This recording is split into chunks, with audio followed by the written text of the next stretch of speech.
sini untuk menyembah-Mu. Kami mencari Engkau dan hanya Engkau Tuhan.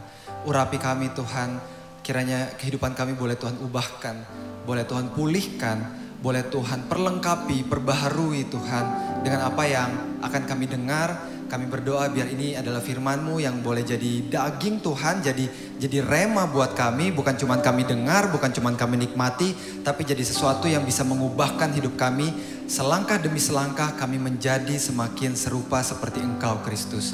Thank you Jesus, urapi kami baik yang berbicara maupun yang mendengar. Dalam nama Tuhan Yesus, mari kita sama-sama yang siap terima firman Tuhan katakan amin. Selamat sore saudara. Halo, silakan duduk. Iya, thank you Grow. Kita kasih tepuk tangan dong saudara buat Grow. Yes, saya rasa pas ya. Bulan ini kalau saudara ikutin kita fokus bicara soal skill, ya kan saudara. Dan hari ini seperti yang tadi Pastor Andi jelaskan, kita recording pertama saudara, perdana. Jadi 2 lagu tadi adalah lagu yang diciptakan oleh para tim musik kita, Grow, dan kita rekam. Cuman saya ingin, kita semangatnya sama ya saudara ya. Semangat untuk kita sama-sama excited dengan Grow. Mereka akan mungkin mengeluarkan, ya kita nggak tahu ya mini album ke depan sana, keluar di Spotify, Apple Music. Tapi saya pengen kita samakan samakan semangat bahwa ini bukanlah entertainment saudara. Amin. Ini bukanlah just another church band. Oh lagi ini band, ini gereja-gereja lagi pada bikin band nih kita. No. Kalau saudara familiar, kalau saudara kenal baik dengan Grow Center, saudara sangat tahu DNA kita adalah doa, pujian, penyembahan.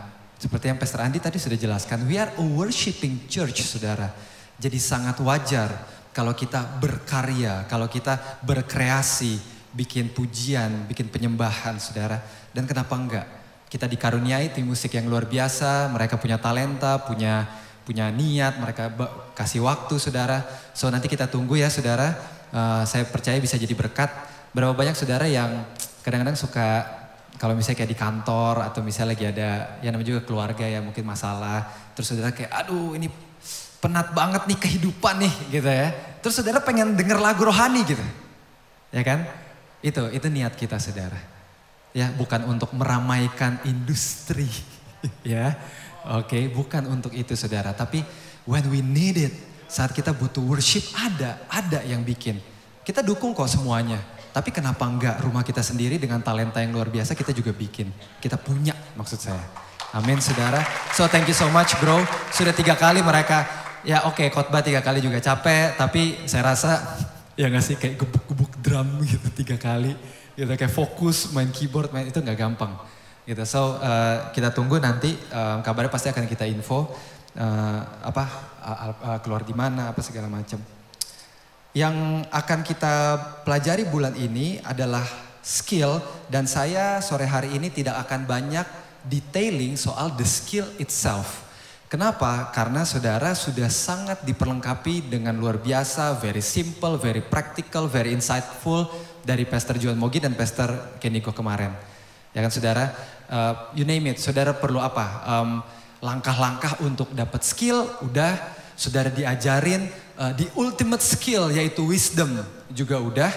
Jadi saya nggak banyak hari ini ke sana, tapi saya nggak bilang lebih tinggi sih, tapi mungkin lebih dalam justru. Saya akan bawa kita untuk memikirkan skill kita ini, ya kan sebulan ini kita belajar banget skill, atau bahkan mungkin gak harus bulan ini, mungkin saudara sudah bertahun-tahun sedang mengembangkan sebuah skill yang kita gak tahu ya, gitu. Ini mau dibawa kemana? Ujungnya nih apa? Itu saudara ya, yang akan kita pelajari sama-sama dari firman Tuhan sore hari ini. Buat saudara yang mencatat khotbah, saya kasih judul khotbah sore hari ini The Lion and the Bear. The Lion and the Bear. Singa dan beruang. Saya mau ajak kita baca 1 Samuel 17 ayat 50 saudara. 1 Samuel 17 ayat 50. Demikianlah Daud mengalahkan orang Filistin itu. Goliat ya saudara, ini saudara tahu sekali ceritanya. Dengan apa saudara? Umban dan batu.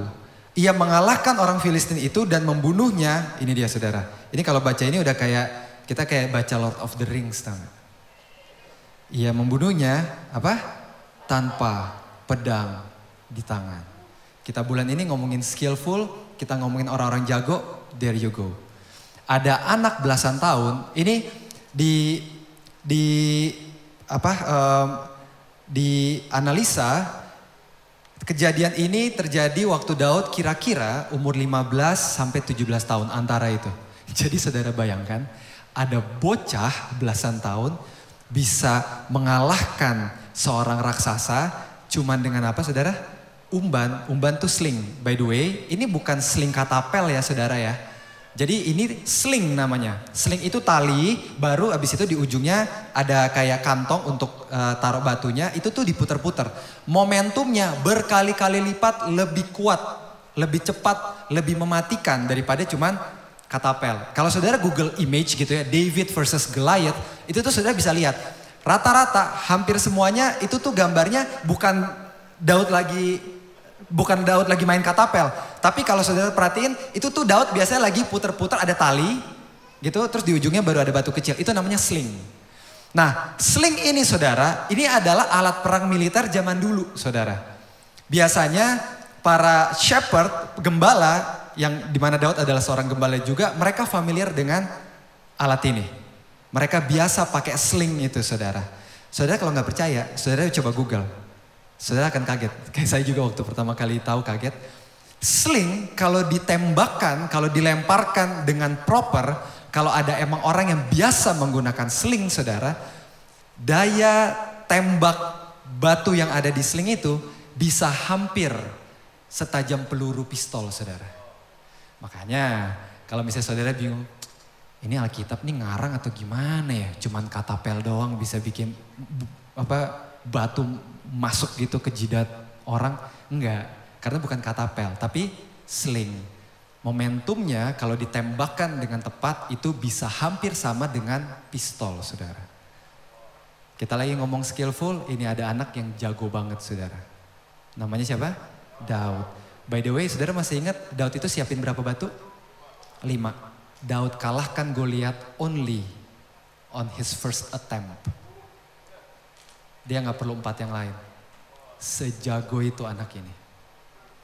Nah pertanyaannya, ini bocah bisa jago banget kenapa ya?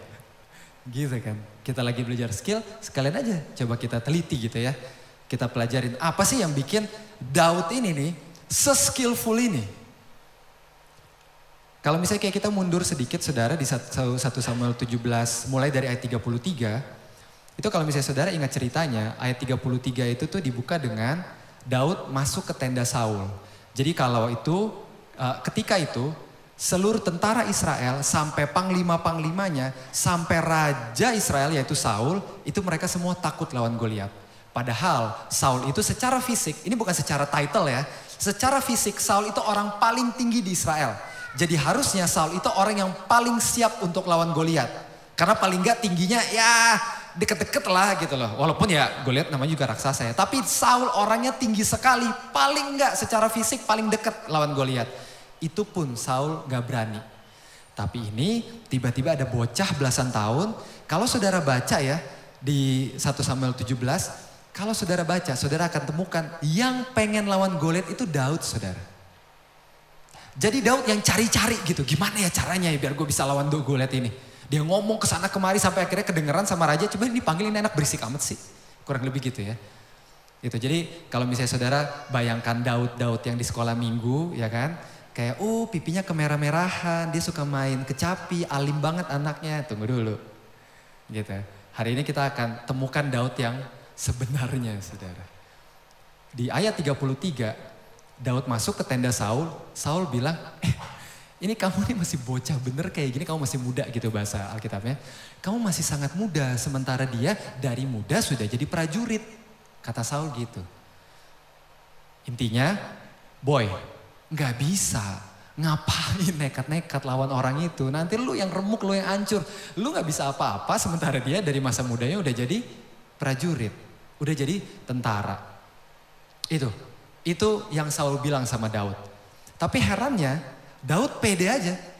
Dan ini yang mau kita pelajari. Kenapa dia pede banget lawan Goliat? Saudara bayangkan gak sih? Satu tentara Israel sampai panglima-panglimanya, sampai pahlawan-pahlawannya, sampai rajanya gak berani. Ini bocah belasan tahun malah cari-cari. Mana Goliat, mana Goliat. There is something about this boy. Di ayat 34, Daud jawab gini sama Saul, saudara. Hambamu ini biasa mengembalakan kambing domba ayahnya. Apabila datang singa atau beruang yang menerkam seekor domba dari kawanannya, maka aku mengejarnya, menghajarnya, dan melepaskan domba itu dari mulutnya. Kemudian, siap-siap saudara, apabila ia berdiri menyerang aku, maka aku menangkap janggutnya itu, menghajarnya dan membunuhnya. Goodbye Daud yang di sekolah minggu. Hilang semuanya Daud yang, oh ya ampun alim banget nih dia. Siapa bilang ini anak ganas saudara sebenarnya. Selama ini kita pikir Daud itu alim, baik-baik karena itu dia pipinya kemerah-merahan sama suka main kecapi. Ini Daud yang sebenarnya anak ganas dia. Kenapa saya cerita ini saudara? Saya pengen saudara, kalau misalnya saudara terinspirasi dari kisah Daud dan Goliat, karena kita tahu ini salah satu kisah yang paling paling powerful gitu ya di Alkitab. Saya pengen kita punya pengertian yang benar saudara. Jangan sampai kita terinspirasi dari kisah Daud dan kita pikir Daud itu asal-asal aja saudara. Kenapa saya tadi ceritain soal slingnya, saya nggak mau kita terinspirasi sama Daud terus malah gini outputnya. Kita nggak usah siap-siap lah, kita nggak usah lah preparation mau bikin apa gitu. Lihat aja Daud cuma pakai kata apel, salah informasi. Akhirnya mentalnya jadi salah juga. Gitu. Udahlah dia itu kita lihat aja Daud itu kan berkenan di mata Tuhan. Lihat aja dia itu kan udah seadanya aja. Enggak saudara. Daud itu enggak seadanya aja. Dia niat sekali kalahkan Goliat. Oh hati-hati false humility itu kamu nanti sombong kalau kamu mau ambil peran ini, kamu mau ambil peran itu. Lihat Daud dong, dia humble banget. Sorry. Mau lawan Goliat dia yang cari. Saya pengen kita punya pengertian yang benar sama seseorang tokoh saudara. Dan ini bisa jadi insight buat kita. Kenapa Daud bisa kalahkan Goliat yang raksasa seperti itu. Di ayat 33 tadi Daud bilang, aku biasa gembalakan kambing domba ayahnya. Titik. Kalimat setelah itu Daud bilang gini, apabila datang singa dan beruang. Apabila. Kalau saudara baca terjemahan Alkitab bahasa Inggrisnya, apabila itu diterjemahkan when, bukan if. Bedanya, kalau if bisa kejadian, bisa enggak. Tapi when pasti kejadian, cuman kita nggak tahu kapan. Artinya saudara, saat Daud bilang, aku biasa menggembalakan kambing dan domba, secara otomatis dia juga bilang, aku biasa melawan singa dan beruang. Karena when, bukan if, pasti kejadian, pasti akan ada singa dan beruang. Cuman gua gak tahu kapan, tapi pasti biasanya ada. Jadi saat kita baca ini saudara, aku biasa mengembalakan kambing domba ayahku, itu sama dengan aku biasa ketemu singa dan beruang. Dan ini rahasia kenapa Daud bisa kalahkan Goliat saudara. Kenapa ini jadi rahasia Daud bisa kalahkan Goliat?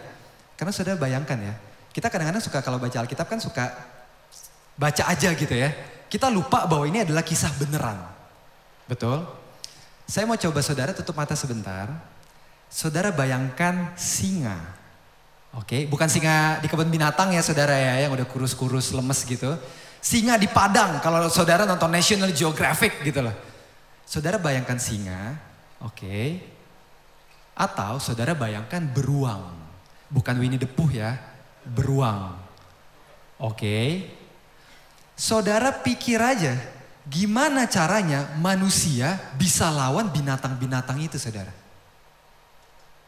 Dan kita baca ini, kita cuma baca gitu aja. Aku biasa mengamalkan kambing domba. Kalau ada singa dan beruang,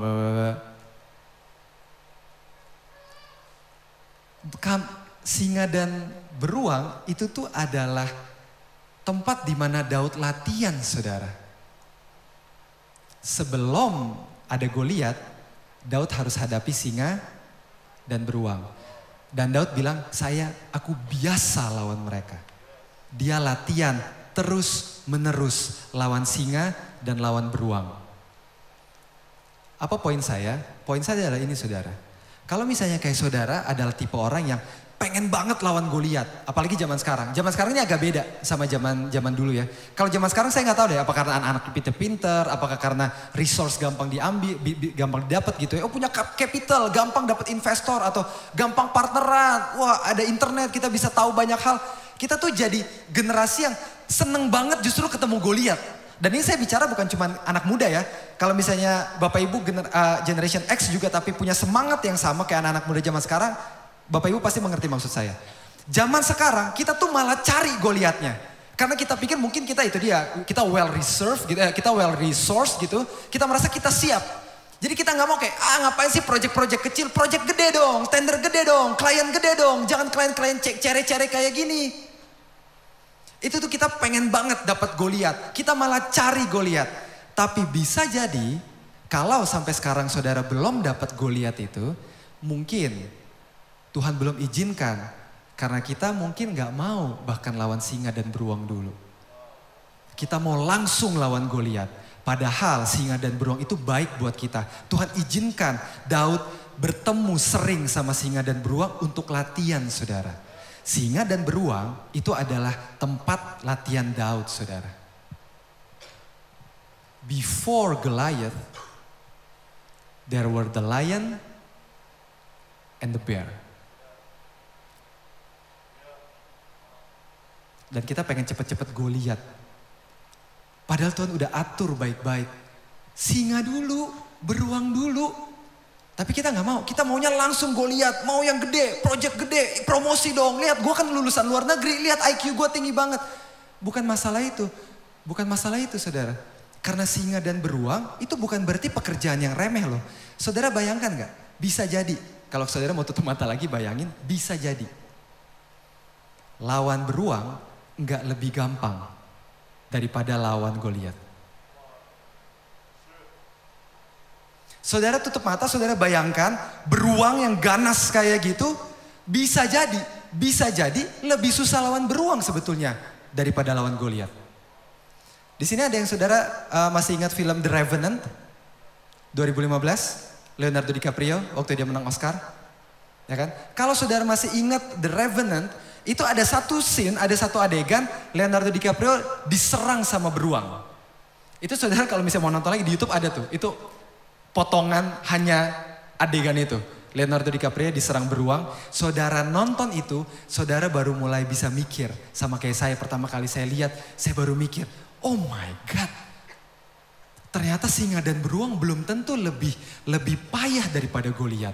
Makanya Tuhan kasih singa dan beruang sebelum melawan Goliat. Supaya kita bisa latihan, supaya kita bisa siap. Singa dan Goliat itu baik buat kita. Karena kita bisa siapkan diri kita untuk lebih siap untuk hadapi Goliat, saudara. Goliat bisa aja loh, nggak lebih susah dilawan daripada singa dan beruang. Sekarang pertanyaannya, apa singa dan apa beruangmu, saudara? Yang lagi engkau hadapi. Engkau pengen jago banget di satu hal. Tapi engkau mentok. Misalnya contoh, sekarang misalnya semua orang lagi pengen belajar apa digital marketing atau data analis gitu. Padahal saudara dari apa kreatif atau apa dari bank gitu, pengen belajar. Terus saudara stuck, tapi saudara pengen banget jadi ahli data science. Tapi saudara mungkin hitung-hitungannya nggak kurang oke. Saudara stuck di situ. Maybe that's your lion and your bear. Atau mungkin di sisi lain ada hubungan keluarga yang kamu pengen banget pulih, tapi ada satu bagian yang emang bikin kita stuck di situ. Maybe that's your lion and your bear. Kalau misalnya Roh Kudus lagi bilang, Roh Kudus lagi bukakan saat ini. Apa yang lagi saudara bayangkan. Terus Roh Kudus bilang, that's your lion, that's your bear. Jangan lari, saudara. Jangan buru-buru minta Goliat. Deal with it, fight them. Karena itu baik buat saudara, itu bikin saudara jago. Karena singa dan beruang adalah tempat latihan buat kita, saudara. Makanya gak heran Daud dengan gampangnya, mana gue lihat. Udah berapa belas singa yang dia bunuh. Udah berapa belas beruang yang dia bunuh. Sementara pahlawan-pahlawan Israel latihan emang, tapi belum tentu latihan lawan binatang buas. Itu bedanya. Pertanyaannya, kita mau gak latihan? Kita mau gak lawan singa dan beruang? Atau sebaliknya, Tuhan kok jahat banget sih kasih aku singa dan beruang? Kasih aku itik kek. Kenapa sih Tuhan kayak begini banget proses dalam hidup aku? Itu baik buat kita, saudara. Supaya saat kita harus lawan Goliat, udah kayak Daud, gak ada rasanya, saudara. Saya tadi siang ngobrol sama Pastor Andi tentang hal ini, Pastor Andi bilang bagus banget. Seringkali, Pastor Andi bilang, Goliat kita justru diri kita sendiri. Makanya Tuhan kasih singa dan beruang dulu. Supaya kita bisa deal sama diri kita. Kesuksesan kita bisa jadi Goliat lawan diri kita sendiri. Makanya Tuhan bilang, nih kerjain dulu nih. Nih ngepel dulu nih. Nih jadi bawahan dulu nih. Nih singa sama beruangnya. Supaya saat kamu lawan Goliat, kamu gak jadi sombong. Karena bisa jadi, ini mengutip Pastor Andi tadi siang bilang, so good Pastor. Bisa jadi Goliat kita justru diri kita sendiri. Makanya kita butuh sekali singa dan beruang untuk latih hati kita, latih diri kita. Amin, saudara. Dimanapun saudara, di era apapun, kalau saudara mau jago, saudara mau skillful, latihan. Latihan. Mau dari zaman Daud sampai zaman sekarang. Saudara pernah dengar yang namanya Michael Phelps? Mungkin di sini ada saudara yang familiar ya, kalau saudara suka banget olahraga gitu. Michael Phelps ini perenang Amerika, dia udah retired sekarang. Michael Phelps ini dinobatkan sebagai the greatest Olympian ever. Kenapa? Karena Michael Phelps ini sudah memenangkan 23 medali emas Olimpiade, saudara. Untuk perbandingan, on average, Olympian, orang yang ikut atlet yang ikut Olimpiade, on average mereka 1 medali emas saja pun gak bisa dapat. Saudara bayangkan, mayoritas orang yang ikut Olimpiade dapat 1 medali emas pun enggak. Ini ada 1 orang 23. Ini 23 medali emas ya saudara, bukan 23 medali. Misalnya ada kayak 3 emas, 15 perak. Enggak. 23-23-nya emas semua saudara. Sejago apa orang ini? Di Beijing 2008, dia ikut nomor 200 meter butterfly, kupu-kupu. 25 meter dia berenang, gogelnya kemasukan air, kacamataranya kemasukan air. Jadi dia harus berenang 175 meter buta. Karena kacamata renangnya kemasukan air. Dan ini pertandingan Olimpiade ya saudara, bukan renang nemenin keponakan gitu ya. Jadi ini ada kayak, wah gawat nih kalau gua gak menang nih gitu loh. Dia 175 meter harus berenang buta saudara. Yet. Di pertandingan itu, Michael Phelps walaupun berenang 175 meter buta, dia masih bisa dapat medali emas. Dan dia masih bisa pecahkan rekor gaya kupu-kupu 200 meter tahun itu. Apa rahasianya? Saya temuin interviewnya dia. Saudara bisa baca yang saya highlight aja garis merah. So, in 2008 dia bilang, when my goggles filled up with water, filled up penuh. Jadi makanya dia gak bisa lihat. I was, apa saudara? Relax. Padahal pertandingan Olimpiade saudara, relax. Kita presentasi depan klien lokal aja udah gemeteran gitu kan. Mungkin karena kita nggak latihan. Dia relax, karena apa saudara? Because I reverted back, aku ulang lagi, aku tinggal balik lagi to my apa? To my training saudara. Mau dari zaman Daud sampai zaman Michael Phelps, sampai kapanpun mau jago latihan. Dan akhirnya make sense kan saudara. Kalau saudara lihat Michael Phelps latihan bertahun-tahun. Kalau misalnya dia memang sejago itu, dia sangat latihan. Sampai dia bilang kekuatannya dia itu yang bikin dia buta tapi yang bikin dia tetap menang. Dia tinggal ingat aja latihannya. Saudara bayangkan sebagaimana intensnya latihannya. Sangat mungkin saudara, dia bahkan udah tahu berapa kali stroke yang harus dia lakukan untuk sampai 200 meter. Dia harus tahu berapa nafas yang harus dia rotate tanpa dia bisa lihat ujung dari kolam. Karena apa? Biasa latihan. Tinggal ingat aja latihannya. Harusnya begitu saudara. Kalau kita menemuin masalah, tinggal ingat aja latihan kita. Cuman, kita mau latihan atau enggak? Atau kita hindari our lion and our bear. Karena kita pengen langsung Goliat.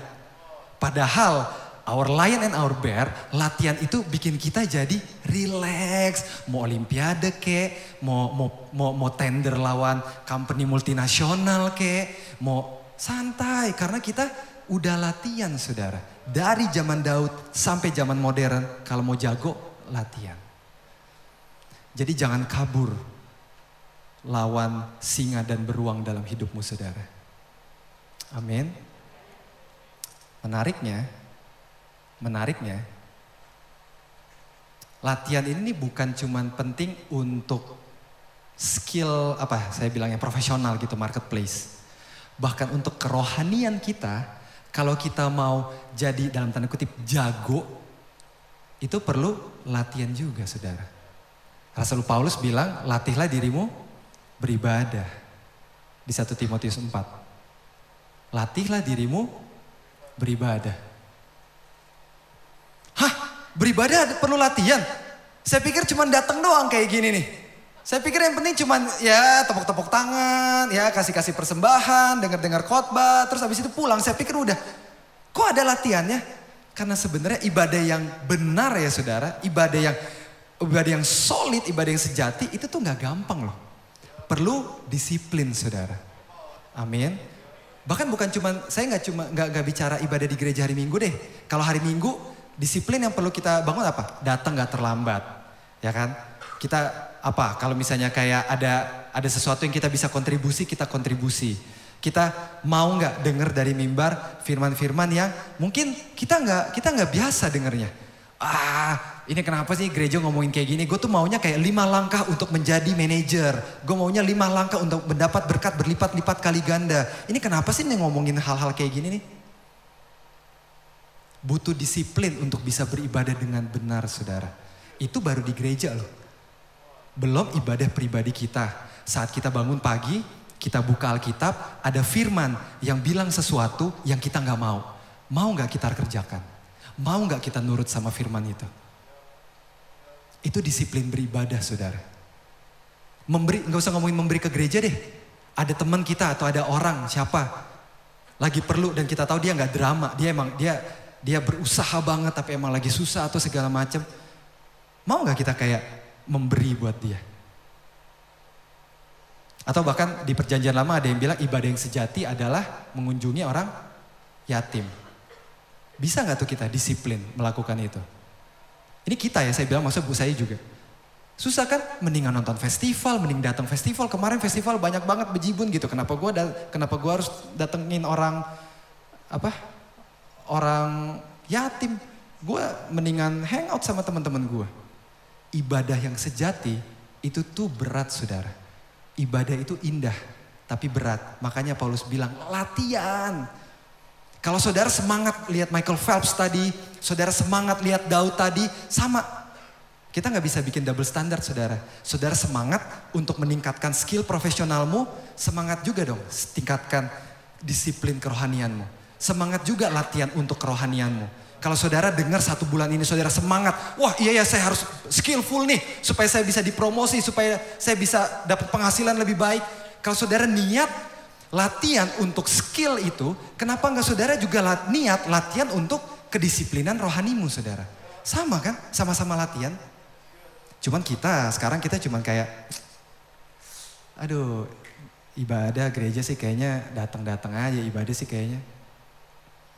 Karena kita udah nggak banyak dengar 1 Timotius 4 tadi. Makanya yuk saudara, saya ajak saudara kita baca sama-sama ya. Saudara baca sama-sama, dari tadi sepi banget. Saya nggak tahu saudara fokus atau kayak gue nggak ngerti nih dari tadi orang ngomong apa nih.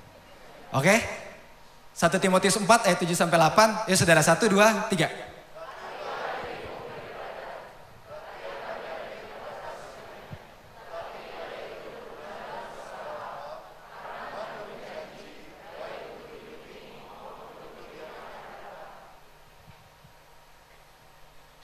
Latihan. Sekarang ajakan saya, kita mau gak jadi gereja yang latihan beribadah? Amin saudara. Bukan cuman, kalau misalnya saudara visitor dari luar kota, it's okay. Kalau saudara juga belum terlalu nyaman, saudara masih cari-cari, it's okay. Tapi kalau misalnya saudara sudah selalu datang, tapi cuman treat yourself as, duduk.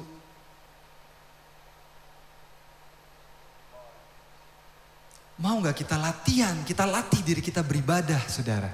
Dan sekali lagi saya gak bilang gereja doang. Saat teduhmu setiap hari, yang tadi saya bilang, saudara buka Alkitab, ada yang saudara gak suka ayatnya, tapi Tuhan suruh, mau gak kita belajar disiplin melakukan itu? Karena Rasul Paulus bilang, ibadah itu berguna dalam segala hal. Latihan skill kita di marketplace cuman berlaku untuk di marketplace, saudara. Cuman untuk profesional kita. Tapi ibadah itu bisa bantu kita saat event kita di marketplace. Kita stuck, kita bingung. Tuhan ini kenapa? Kita punya doa dan kita biasa berdoa. Karena kita biasa disiplin beribadah, saudara. Kita bisa puasa karena kita bisa disiplin berpuasa. Kita tahu kita harus ngapain. Kita bisa buka firman. Kita tahu cari ayat di mana kita. Karena kita disiplin baca firman. Doa saya, saudara, Grow Center bukan jadi gereja entertainment, saudara, dan jemaatnya juga, dan pengerja-pengerjanya juga. Bukan jadi Kristen entertainment, saudara.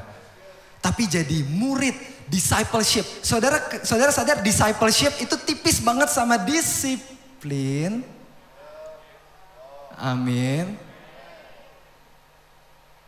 It's up to you, saya gak bisa paksa. Tapi yang terbaik yang bisa saya lakukan, saya ingatkan kita semua, termasuk saya, ada loh ayat ini. Bukan cuma soal berkat, bukan cuma soal mujizat, bukan cuma soal. Tapi ada juga loh ayat yang bilang, latihlah dirimu beribadah. Karena ibadah itu berguna buat segala hal. Dan berat saudara. Di Ibrani bilang ini makanan keras. Bahkan mungkin saya ngomong gini ada beberapa saudara yang gak setuju. Ini makanan keras. Tapi kalau misalnya kayak saudara mau bertumbuh, persis nih Ibrani 5 ayat 14 ini bicara soal makanan keras. Ayat 13-nya bicara soal makanan lembek. Dengan kasih saya kasih tahu saudara, makanan lembek itu untuk anak kecil, saudara. Sekarang tinggal terserah saudara. Saudara lihat dirimu ini anak kecil atau orang dewasa.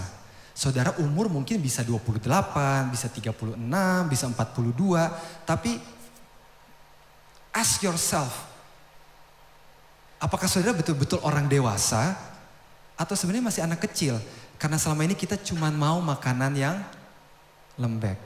Contoh, tahun depan, saya gak kasih tahu bulan apa, tahun depan Grow Center akan punya 1 bulan yang khusus ajarin soal the fall of humanity, kejatuhan manusia. Dan kenapa manusia perlu penyelamat. Dan kenapa kita perlu menyelamatkan orang yang terhilang juga. 1 bulan penuh. Bahkan kalau bisa sama menyelamatkan yang terhilang jadi 2 bulan. Saudara masih mau datang? Saudara masih mau dengar firman-Nya? Saudara kalau misalnya kalau saudara enggak, it's okay, enggak apa-apa, benar. Tapi buat saudara yang, you know what pastor? Aku mau jadi dewasa, aku mau belajar makan makanan keras. Emang gak enak, tapi aku mau gede, aku mau dewasa, aku mau tumbuh. Ayo sini, ada firman apa? Ayo sini, ada pelayanan apa? Ayo sini, ada apa yang bisa aku kontribusi? Aku kan udah jago nih pastor, aku kan udah punya skill nih. What should I do with my skill now? Tell me, how can I minister? How can I contribute? Emang gak enak nih buat aku pastor, but I will try, aku mau jadi orang dewasa. That's Christian yang Rasul Paulus perjuangkan selama ini. Bukan entertainment Christian yang kayak kita datang, lagunya gak enak ya, kita cari gereja lain. Datang khotbahnya gini amat ya, pindah gereja lain. Pindah gereja lain, semuanya udah enak, tapi kok ini pastornya kok gak nyapa-nyapa ya. Aduh pindah. Mau sampai kapan kita gitu saudara. Dan sekali lagi ini bukan untuk Grow Center. Saudara bisa bertumbuh di tempat lain, kita dukung banget. Ini tubuh Kristus kok saudara. Tapi yang saya pengen, please bertumbuh saudara. Jangan jadi anak kecil terus, amin. Karena jadi orang dewasa itu tuh enak loh. Saudara lihat, kita belum baca ya Ibrani 5 ayat 14. Lihat ya, makanan keras emang gak enak. Tapi kalau misalnya kita mau kunyah itu, kita mau terima itu, kita jadi dewasa, kita lihat benefitnya. Ibrani 5 ayat 14. Tetapi makanan keras adalah untuk orang-orang dewasa Yang karena mempunyai panca indera yang apa saudara? Terlatih lagi. Semuanya tentang latihan saudara. Mau jago lawan singa kek, mau menang olimpiade kek, mau beribadah kek. Semuanya butuh latihan. Panca indera yang terlatih untuk apa saudara? Membedakan yang baik daripada yang jahat. Ini yang kita mau, ini yang Grow Center mau untuk saudara jemaat Tuhan di tempat ini. Bukan cuma jadi jago, tapi bukan cuma jago skill, tapi jago juga ngerjain orang. Karena jago jadi tipu sana tipu sini. Karena saudara nggak bisa bedain yang baik dan yang jahat. Kita nggak mau ajarin saudara, skillful ya. Di luar sana saudara jago banget, tapi karena saudara tidak dewasa, kita tidak tahu membedakan yang baik dan jahat, kita pakai skill itu buat melukai orang. Itu yang saya mau, kita sama-sama belajar. Itu kenapa saya dukung saudara, kalau mungkin saya agak keras sore hari ini, tapi saya pengen banget kita jadi orang dewasa, rohani-rohani dewasa. Kita belajar yuk, kunyah makanan keras saudara. Supaya apa? Supaya itu buat kita sendiri kok. Supaya kita punya panca indera yang terlatih untuk bisa membedakan mana yang baik daripada yang jahat. Kita berdoa yuk. Tuhan Yesus, makasih Bapak buat sore hari ini. Biar Roh Kudus yang kasih damai sejahtera, kasih pengertian buat kami.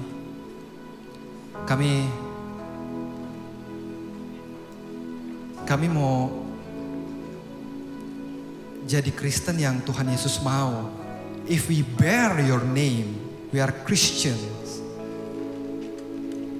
Kita harusnya sama kayak Engkau Kristus. Ampuni kami kalau kami jauh sekali, kalau cara kami beribadah, kalau cara kami memandang Engkau, memandang pelayanan, membaca Alkitab itu jauh sekali saudara. Ampuni kami Tuhan Yesus.